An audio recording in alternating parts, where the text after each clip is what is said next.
the energy, the excitement, and of course, the music. Lots of music. This is country music's biggest night. Welcome to the 2022 CMA Awards. The CMA Awards is the longest running annual music awards program on network television. And the winner is... And we have your all-access pass to the people who make this world-class production come together from backstage to the control room.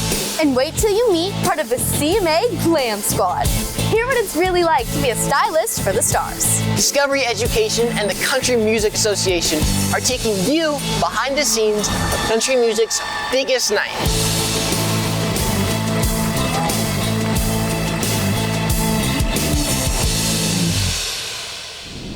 Hi, I'm Zion. And I'm Darby. You can feel the anticipation as the stars of country music gather here at Nashville's Bridgestone Arena to see who will take home the industry's top honors. Millions of people watch the awards live from their home, but you are getting a different view of it, and we are your guides.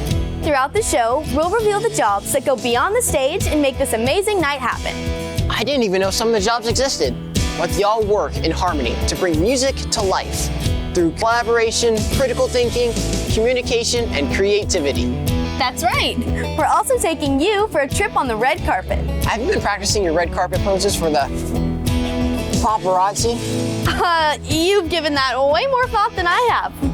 But I have been thinking about all the great music that will be featured during the CMA Awards. You might not realize that country music's influences run deep, from decades-old church hymns to hip-hop. The music of crossover artists like Taylor Swift, Darius Rucker, and Carrie Underwood regularly blur the lines between pop, rock, country, and folk. So how do you showcase the many different styles and the depth of the music that's being honored at the CMA Awards into one entertaining production? We asked the guy coordinating it all. The person leading the entire vision of the show. Meet executive producer Robert Deaton.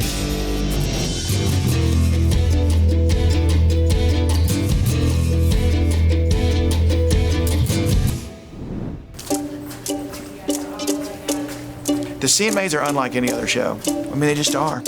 What's happening? How are you?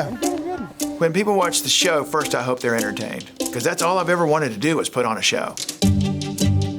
My name is Robert Deaton, and I am the executive producer of the CMA Awards. We're moving along pretty good. I'm in charge overall of the show, so from the look of the performances to tone to the script, it all goes through me eventually. For each performance, I'm probably making 100 phone calls just on that one performance. And then you multiply that by 18 performances. It is pressure-packed from the moment we start.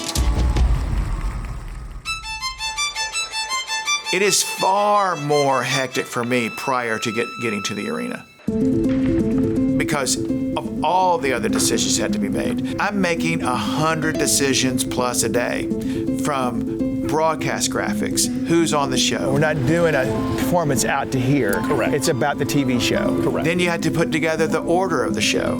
And understand, the order of the show is not just about where you put the performances. It's, for example, if I put Lainey Wilson, and then right after it is the Best New Artist of the Year, well, that's not going to work now, is it? Because she's nominated in that category. She's got to be in her seat to be able to get to the award. So it's like a puzzle. Use those 5. The red ones? Yeah, the red ones. Yeah. Once we're 2 or 3 days in after coming to the arena, if I'm like running around like crazy, then I haven't done my job right.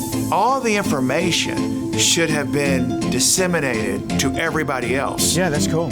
Don't you like that? Yeah, better? I like it. Communication is the most important thing in our jobs. This is the original. Yeah. Okay, and here's the rewrite. And so that's option 1. Yeah. Wrong decisions are going to happen, but you just can't beat yourself up. It's like, okay, that was wrong. I made a mistake, and you got to keep moving on.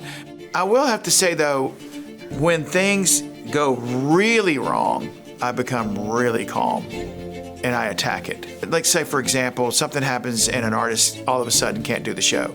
There are 2 different mindsets. The first way to do it is just completely lament. Oh my goodness, we lost this person. It's not going to be as good. And that's the wrong thing to do. You got to go, that's over.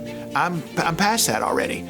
I'm fixing the problem. Yeah, so Stage Right will do the country on side next. It doesn't matter whether it's your first year or whether it's your 30th year. Ask for advice. I've done over 50 network television shows, and I still ask for advice. There's all these different viewpoints, and I think it's good to bounce things off of people that you trust. So what I wanted to do is see where the drums are, move the drums over to this riser. From a creative standpoint, you've got to train yourself to not go back to the same thing.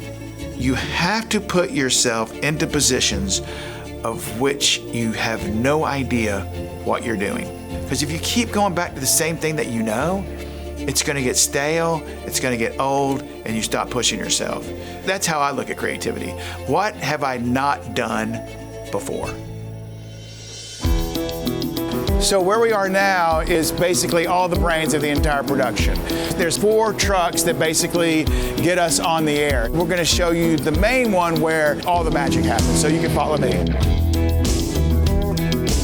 So this is our control room. This is where it all happens, and to get us live on the air. So this is Jess, our post supervisor. This is our technical director. This is Alan Carter, our director. This is our assistant director here. Over here is our script supervisor. And over here is lighting. But this is it. These are the people that get it done. Item 24, page 81. Well, I'm the worst person in the world at technology. I promise you that if you are watching this, you know way more about technology than I do. It's all right to know what you're not good at. You don't have to come up with every idea. Don't have the ego that everything has to come from you. That's part of being a producer. If my creative director, my set designer, my screen content guy, if they take ownership of the show's going to be better. There's so many ways now to get into this industry that you could not do before, whether it's through photography or lighting or directing or producing or broadcast design. There's so many different ways. If you want to be in this now, you should be shooting, editing, shoot music videos with your friends, record music, make music, do whatever it takes. But you have to go through the process. There are no shortcuts. You have to put in the time. But do it. If you want to do it because it's awesome. I can remember watching this show as a kid, pulling for these people, and now I get to honor them. I don't necessarily define the success for what I have done. I define it as what I have been able to do for other people.